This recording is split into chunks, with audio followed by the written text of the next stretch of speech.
नमस्कार, TV9 मराठीमध्ये आपल्या सगळ्यांचं स्वागत। मी निखिला। महत्त्वाची बातमी, मेधा सोमय्या यांनी दाखल केलेल्या अब्रुनुकसानीच्या खटल्यामध्ये संजय राऊत दोषी आढळलेत।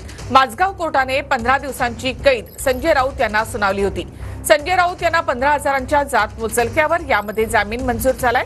30 दिवसांच्या आत वरच्या कोर्टामध्ये अपील करण्याची मुभा असेल। शौचालय घोटाळ्यामध्ये राऊतांनी खोटे आरोप केल्याची मेधा सोमय्या यांनी याचिका केली होती।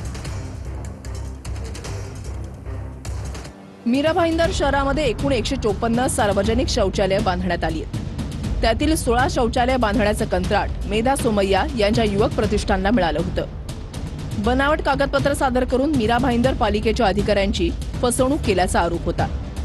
3.5 कोटींपेक्षा अधिक रुपयांची शौचालयाची बिलही घेतल्याचा आरोप होता। आमदार प्रताप सरनाईक यांनी विधानसभेमध्ये हा मुद्दा उपस्थित केला होता। त्याची दखल घेत तत्कालीन पर्यावरण मंत्री आदित्य ठाकरे यांनी चौकशी करण्याचे निर्देश दिले होते। पर्यावरणाचा ऱ्हास झाल्याची कारणं दाखवून राऊतांकडून शौचालय घोटाळ्याचा आरोप करण्यात आला। राऊत यांनी घोटाळ्याचा आरोप केल्यावर सोमय्या यांनी आरोप खोटा असल्याचं म्हटलं होतं। या संदर्भात नगरविकास खात्याचे सचिव, MMRDA, मुंबई पोलीस, मीरा भाईंदर पोलिसांना पत्र लिहिलं होतं। मीरा भाईंदर पालिका, वन खातं या विभागांना देखील पत्र लिहिण्यात आलं होतं। कोणत्या आधारावर 100 कोटींचा घोटाळा झाला असा प्रश्न सोमय्या यांनी पत्रामध्ये विचारला होता। हा प्रकल्प पथदर्शी प्रकल्प होता, जमीन देखील सरकारची असल्याचं किरीट सोमय्यांनी म्हटलं। दरम्यान मेधा सोमय्या यांनी मुंबईतील शिवडी कोर्टामध्ये धाव घेतली।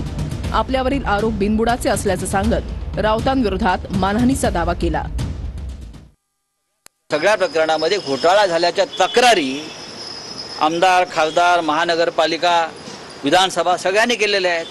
पण फासावर कोणाला लटकवलं तर संजय राऊतांना, कारण विधानसभेच्या निवडणुका आलेल्या आहेत। 1 वर्षापूर्वी लोकसभा निवडणुकीआधी अशाच प्रकारच्या खटल्यात राहुल गांधींना फासावर लटकवलं। आज संजय राऊतांना फासावर लटकवतायत। चॅलेंज करतो उद्धव ठाकरे आणि संजय राऊतला। तुम्ही न्यायाधीश आरती कुलकर्णीवर आरोप करतायत, त्यांनी विधानसभा निवडणूक समोर ठेवून हा निर्णय दिला।